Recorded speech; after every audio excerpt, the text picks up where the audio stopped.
One of my favorite sweet indulgences is chocolate. So where does chocolate come from? Chocolate actually comes from a tree, the cacao tree. The tree produces pods, and inside those pods are white cacao seeds that are not edible. So they take the seeds, they ferment them, which turns them brown, and then they dry them and send them to processing plants. The processing plant then takes them and cleans them, roasts them, and then grinds them into a paste. This is where you get your baker's chocolate or baking chocolate, and if you've ever tasted that, it's super bitter. At that point, the processing plant then can take that paste and it can put it through varying degrees of processing, making it into all the products we see with chocolate in them.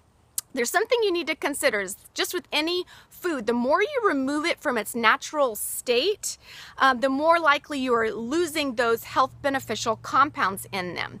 So what are these health beneficial compounds? So our bodies naturally produce nitric oxide, which is a gas that's really good for us because it's a vasodilator. That means it expands your blood vessels. So that's really good to reduce the risk of clotting, plaque buildup, and it's good for those with high blood pressure.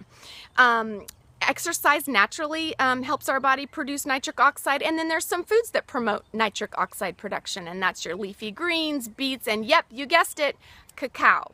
So how do you know you're buying a chocolate that actually has these heart health benefits in them? Well, some of the higher quality chocolate bars will tell you the percentage of cacao on them.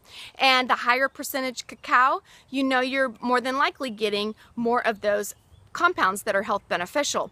There's also cocoa powder that if it's not processed with alkalinizing agents, which would be in the ingredient list, then that can also have those health promoting benefits. So the majority of the chocolate that is available to us does not necessarily have the beneficial compounds in them. So you want to, if you're choosing chocolate for the health benefits, you want to really look for that percentage cacao, etc.